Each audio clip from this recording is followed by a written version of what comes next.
Look at this tier list right here. Do you spot any hot takes? Well, you should, because it's actually from early 2020, which is like 100 years ago, and this one is from only a few weeks after Byleth was released as DLC for Smash Ultimate. And upon release, in the peak of the pandemic, the newly added 8th Fire Emblem Lord was placed by many in the middle tiers, not necessarily a high mid tier or a low tier, just mid.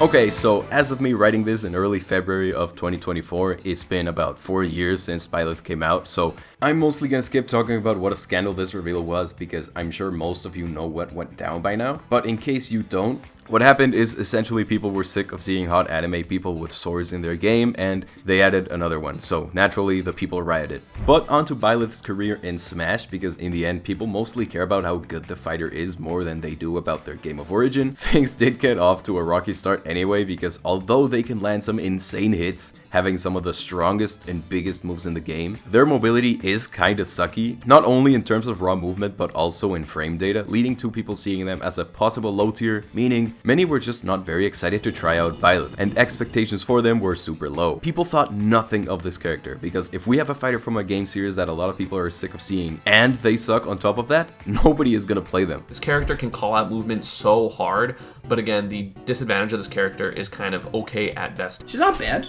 but she doesn't have potential. I just don't see much room for her. Like, she's not reliable. I think this character is bad.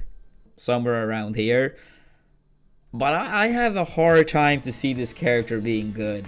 Okay, but also, this is Armada, and he's like, you know, this could have been my best example of a pro being really harsh to Byleth, but Armada isn't really present in Ultimate, and he hasn't been to any majors since like 2019, so I guess it makes sense if he doesn't know the meta as well as other people I used as examples, but this guy still knows the core mechanics of Smash Bros well enough, and despite being mainly a melee guy, he probably still knew more about Ultimate's competitive scene back then than most of us do, and even so, saying Byleth sucked wasn't that hot of a take back then because the general opinion here seemed to be that they were okay at best. Having bad mobility is a huge deal breaker for many players, with bad movement and lame frame data often being associated with low placement on tier lists. Also, having a tether recovery mostly meant being vulnerable to edge guards, so we can see why people thought this badly of Byleth because they fit all of these characteristics. Even Leo, the guy in the title, considered them a mid-tier in 2020. Byleth starts to be here. Ike's mid. By the way, I'm gonna be talking about tier lists a lot, and if you personally aren't a fan of tier lists or don't believe in them, that's perfectly fine. But they do give us some insight as to what impressions Byleth gave the community as of the time period covered, and in the end, I'm only using them to look into exactly that. Like what we all thought of Byleth, regardless on if they're right or not. Still, I mean, the tier lists I just mentioned were from only a little over a year after Ultimate came out, so like there's bound to be some placements that sound ridiculous to us now, like Inkling here being the 3rd best character in the game in Tweak's list, Ganon being better than a single character according to MKLeo, Esam ranking Korn as a low tier, Ike being bottom 2 according to The Buzz. Oh wait, that's from today. Okay, so who is MKLeo? Why is he the GOAT? Why do we love and care about him so much? Leonardo Lopez Perez is his name. He's from Edomex/Florida/El Defectuoso, and he's, according to many, the best Smash player of all time, or at least the best Smash Ultimate player of all time. Although right now he's not number 1 on the board, he was on top for the longest time. He's at the most insane runs and some of the longest win streaks, and he's also known for how good he is at clutching out sets he's about to lose. He also plays like half the cast at a top level, and it's funny because every time he whips out a new fighter, people will rethink their place on the tier list because he's just too slick with them and makes anyone look like a top tier. Listing his wins would take up a lot of time, but he's calculated, he's aggressive, he gets some insane clips, and most importantly, he made people like one of my mains. Leo picking up Byleth came as a surprise to many because Fire Emblem bad, but like I said before, he's always had tons of characters under his belt. This guy plays everyone, so it makes sense that even despite the hate that Byleth got for being the millionth Fire Emblem character added to Smash, he'd still be very excited to test them out. Spoilers for this set, Byleth only came out for the very last game after Leo had won 5 games in a row with Joker, so I guess this was mainly a Joker win, but this was also the first appearance of Leo's Byleth in a huge tournament like Frostbite, and they only became a more and more common pick from then on. The rest of 2020 was weird because there was kind of a bug going around, right? But we did see some sweet Leo Byleth in online tournaments like Bound Online and Ultimate Naifu Wars. And while he didn't win then, he did finish off the year with 2 grand final wins in FPS Online against Besness and Ultimate 32 against Meister. When he fought Besness, it was a clean 3-0 with Byleth alone, but in the one with Meister, he actually lost his first 2 games with Byleth, and then he switched to Ike. And Leo, being Leo, brought it back, winning 6 games in a row to reset the bracket and win. This was only a start though, I swear it gets better next year. Looking like Meister's gonna win this tournament. And Leo does it! Leo wins Ultimate 32!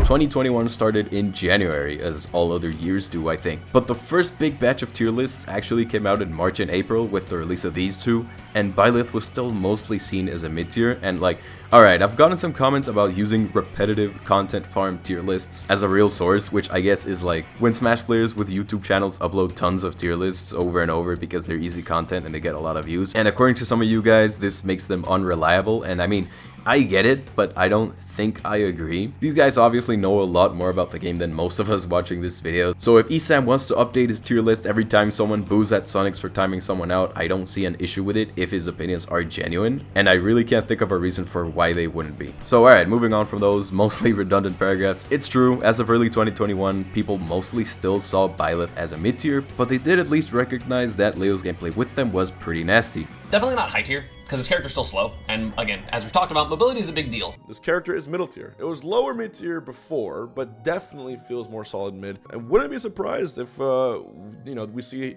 upper mid tier for this character, considering how hard Leo carries them offline. So yes, the start of 21 marked another year where people saw Byleth as just another whatever Fire Emblem mid-tier DLC, you know, like Corrin or Chrom or Wii Fit, but also this year Leo's Byleth blew up at tournaments, online and offline, and according to Wikipedia's data, this year he only placed in second or first place, at least in tournaments large enough to be documented in his page. And unlike in 2020, Byleth was by far his most used fighter, and he used them to win games against Meister, Tweak, Cosmos, and Spargo, who he beat in 3 different tournaments across the year. Wow. Also, he went DDD against him in the Smash World Tour Mexico qualifier, which isn't relevant, but I thought it was cool, and also just goes to show how many fighters this man knows well enough to whip out in a tournament against the top player. I love this guy. He entered the Central America Regional Finals against Meister with a 3-0 and ended it with a swag shield break. Won against Tweak and Riptide 2021 with a reverse 3-0. Again, it's how he plays. And if you've seen this iconic clip I'm about to play in 4 seconds, this was against Spargo in Main Stage 2021. It sense a little bit of desperation creeping in. Spargo, don't let the nerves be your worst enemy. No way! No way! Oh my God! That clip went viral because it was a cool clutch and a very precise and well-timed spike to end the tournament. But the biggest win here was a Game 5 on Smash World Tour against Cosmos, winning him like $20,000 and the last and biggest major tournament of 2021 with Byleth. Other good plays he had this year were second place in online tournament The Airlock against Sonics, and second again, this time in the World Tour qualifiers, where again, some of this set was played with DDD, who is cool as hell, but most of it with Byleth, where he didn't win, but still second place in a major against Spargo. That still is an amazing show, and for sure added to Leo putting Byleth on the map. Smash Ultimate's last patch actually ended in 2021 with the release of whoever this guy is, but we still have a bunch of early 2022 content farm tier lists to look into, and it looks like people are now actually starting to see Byleth as a high mid tier or even a high tier. The highest I could find Byleth is at the 26th spot in Hungrybox's May 2022 tier list, but even those who rank them lower still recognize that they're at least pretty good. This character has anything you need. Good pressure, good out of shield options, gimmicks, cheese, a spike. This character can do it all. And like, mobility is a problem, but this character compensates for his mobility with his power. And with a pilot like the best player in the world, Leo, you can really do it all. This character's nuts. Alright? It was too long ago where people were saying Byleth was middle or even low tier. Get that out of here. Officially, Byleth is a high tier character. Alright? Forever will be.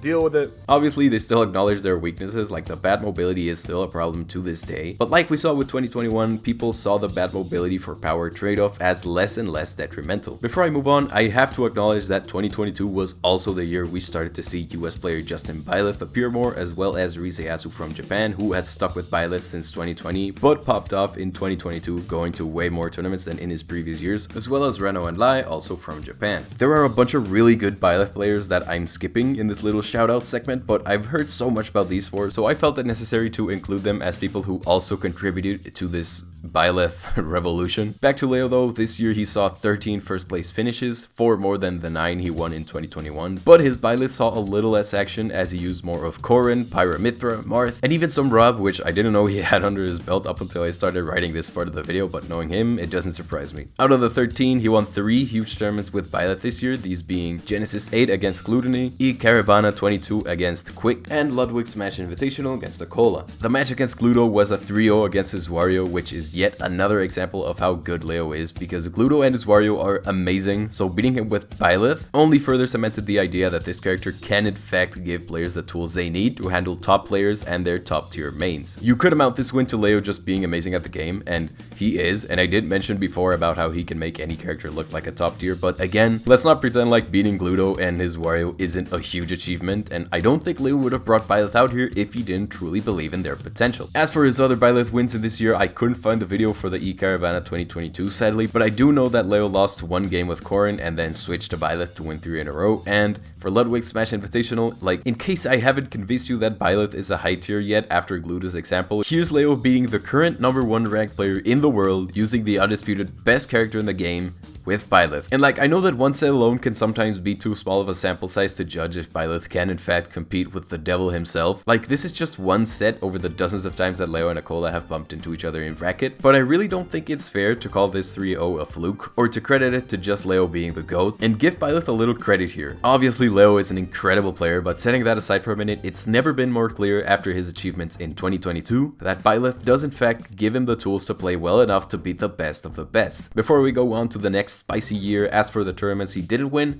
Leo still played well with Byleth in Scuffed World Tour, placing top 6, top 12 at Summit 5, 2nd place in Pound 22 against Gluttony, where he did reset the bracket at least, and 3rd at Collision 2022.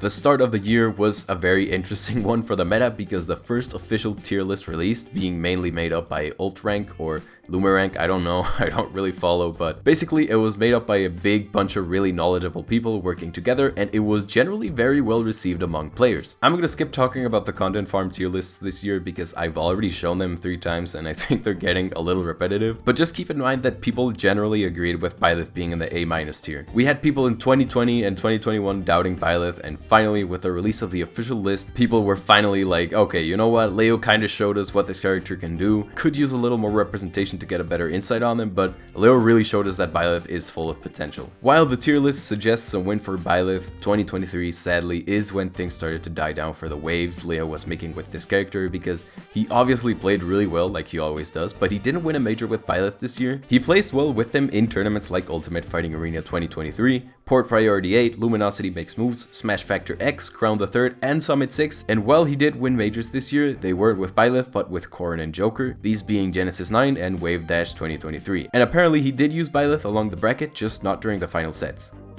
Sadly, we're back in the present now, where the rankings have sort of changed. This game is a mess. The current meta isn't looking too bright or too fun right now with the 4 horsemen of Smash Ultimate's death. But before the game dies, at least we were able to see Byleth as an official high tier. And I'm really happy that Leo showed us all the light with this character. Or should I say, showed you guys the light, because I always knew they were a high tier.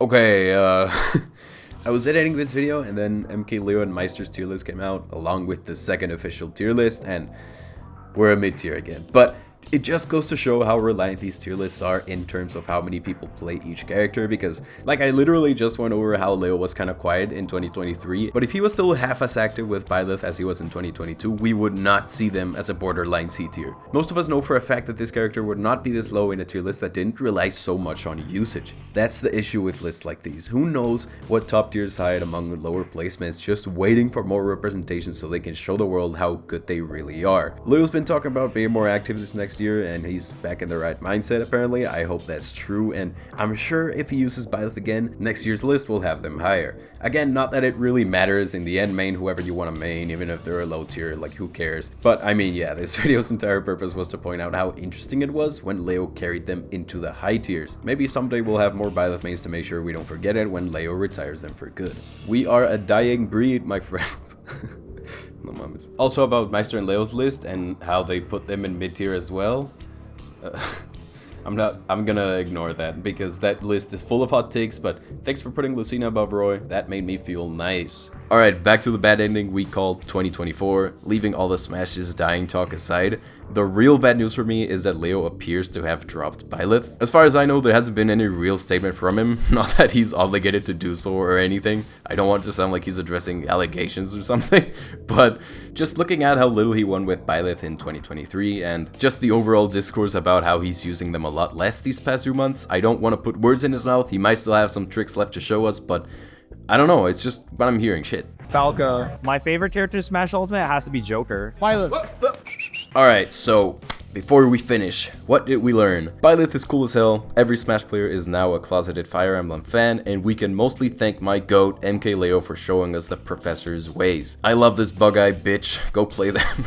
Sorry, I've always been really bad at ending videos, but I hope you enjoyed this little timeline. I think this is my favorite topic I've covered in a long time, so if you want to show it some love by commenting your thoughts or liking the video or subscribing, I'd appreciate it a lot, especially if you'd like to see more of this, because I love talking about the characters I play. And I see you, alright? You who keeps coming back to watch my videos but doesn't subscribe. I know where you live, Andrew. Press the big red button. Just kidding, I don't actually know any Andrews, but if your name is Andrew and I scared you, leave a comment down below because that would be silly. Also, in case I make a couple mistakes here and there, like, oh, he actually didn't play this set with Byleth or whatever, like, I'm sorry.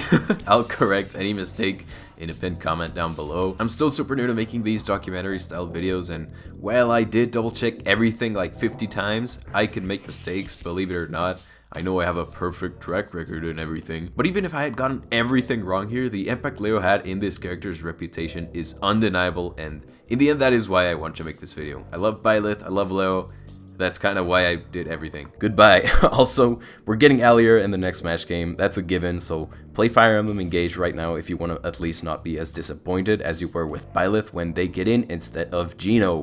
Bye. Ooh.